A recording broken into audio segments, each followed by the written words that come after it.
اور فرمایا آپ نے یہاں سے لے کے وہاں تک کا مینجمنٹ جو علم سنبھالتا ہے اس کا نام ہے علم فقہ.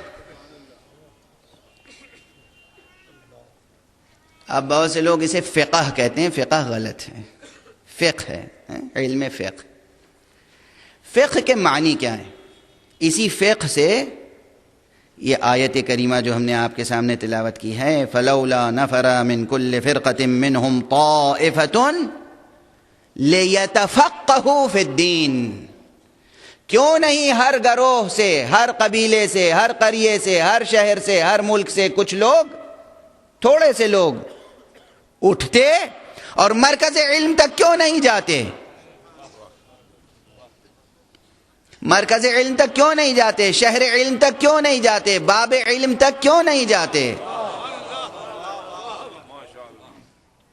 ہمارے یہاں ایک بڑا مسئلہ ہے، جہاں جاتا ہوں یہ مسئلہ چھیڑ دیا جاتا ہے کہ صاحب یہ بتائیے کہ یہ تقلید کیا چیز ہے.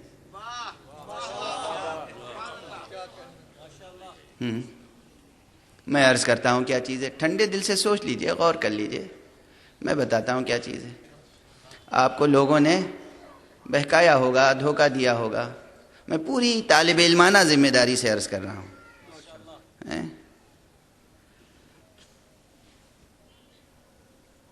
تقلید کا لفظ ظاہر ہے کہ وہ ایسا ہے جس سے تھوڑی سی وحشت ہوتی ہے.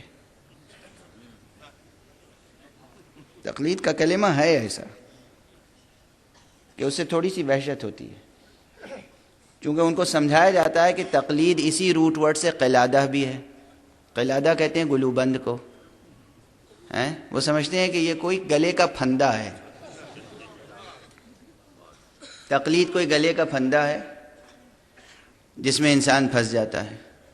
تقلید گلے کا پھندا نہیں ہے.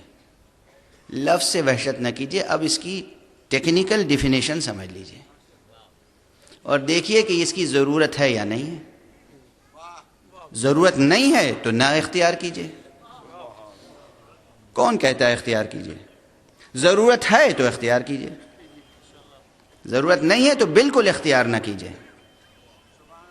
کوئی غیر ضروری شے اختیار کرنے کے لیے اسلام نہیں کہتا. پوری ذمہ داری سے عرض کر رہا ہوں. حضور صلی اللہ علیہ وآلہ وسلم کی ایک حدیث ہے اور وہ حدیث صحیح السند ہے اور یہ روایت مستفیضہ ہے. 3 سے زیادہ اسناد موجود ہیں. یعنی ویسے تو اسناد کی کثرت کا فنی طریقہ جو ہے تو میں کہہ سکتا ہوں کہ کم سے کم 13,000 سندوں سے یہ روایت پہنچی ہے. 13,000 سندوں سے، میں مبالغہ نہیں کر رہا ہوں، لیکن یہ تمام سندیں جو فنی طریقہ ہے سند پر رکھنے کا وہ جانتے ہیں، علماء جانتے ہیں کہ کس طریقے سے سند پرکھی جاتی ہے. 13,000 طریقوں سے یہ روایت ہم تک پہنچی ہے، لیکن منتہی ہوتی ہے آن حضرت صلی اللہ علیہ وآلہ وسلم پر.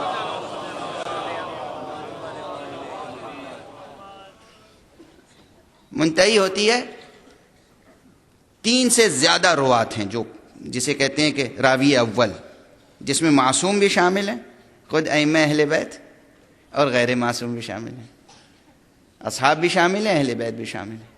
روایت یہ ہے کہ من حسن اسلام المرء ترکہ ما لا یعنی.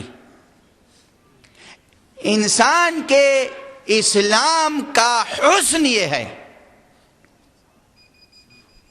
یعنی بہترین اسلام یہ ہے، ترکہ ما لا یعنی، جس چیز سے انسان کو سروکار نہ ہو اسے ترک کر دے. کیا حسین جملہ ہے، کیا حسین جملہ ہے.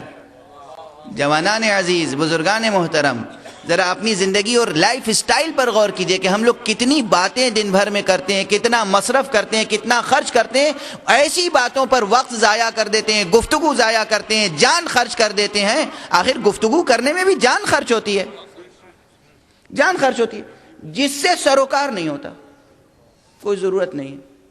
غیر ضروری باتوں پہ وقت صرف ہوتا ہے. حضور سلیقہ زندگی کا سکھا رہے ہیں کہ من حسن اسلام المرء ترکہ ما لا یعنی، انسان کے لیے بہترین اسلام یہ ہے کہ جس چیز سے اس کو کوئی سروکار نہ ہو، واسطہ نہ ہو، کنسرن نہ ہو، ضرورت نہ ہو، اسے چھوڑ دے۔ اگر تقلید غیر ضروری ہے چھوڑ دیجئے،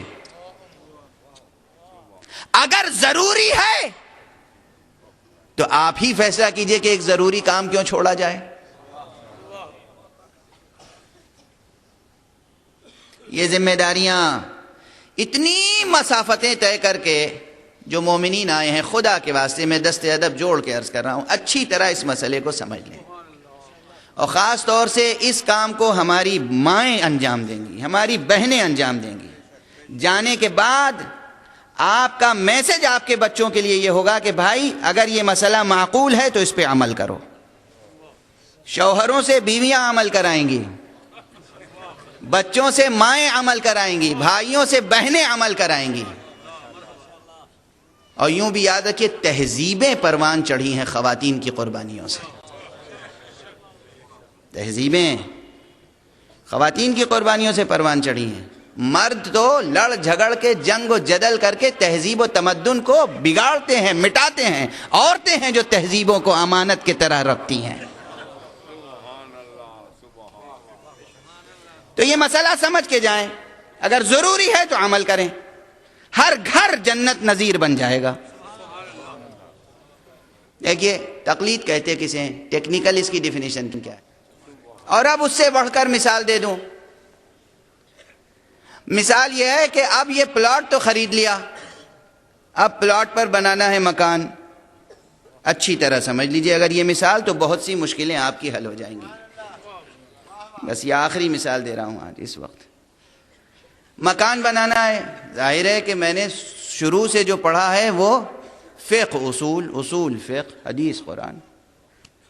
سول انجینئرنگ پڑھی ہی نہیں، نقشہ بنانا مجھے آتا نہیں، اسٹرکچرل انجینئرنگ میں نے پڑھی نہیں، کسی بلڈنگ کا اسٹرکچر کیسے کھڑا کیا جاتا ہے، اس کی بنیاد کیسی ہونی چاہیے کہ زلزلہ بھی آئے تو عمارت نہ گرے، ارتھ کویک پروف کیسے بلڈنگ بنتی ہے، کس طریقے سے وہ بیمیں ڈالی جاتی ہیں کہ اس کا بوجھ جو ہے وہ برابر سے تقسیم ہو جائے۔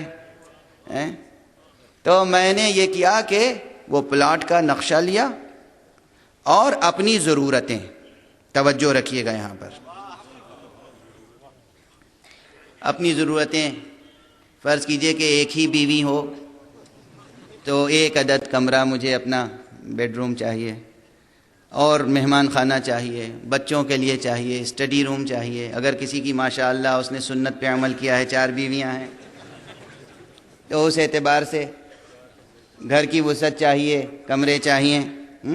جو ضرورتیں ہیں وہ ضرورتیں آپ نے کاغذ پہ لکھ لیں، توجہ رکھیے گا، ضرورتیں ایک کاغذ پہ لکھ لیں، اور جو پلاٹ ہے اس کا نقشہ لے لیا، اور یہ دونوں چیزیں دی کس کو؟ جو اس فن کا ماہر ہے۔ اس فن کے ماہر نے جو نقشہ بنا کے دیا، ہم بس یہ دیکھیں گے کہ اس نقشے میں ہماری ضرورتیں پوری ہو رہی ہیں یا نہیں۔ اگر ضرورتیں پوری ہو رہی ہیں تو بس اس نقشے کے مطابق مکان تعمیر ہو جائے۔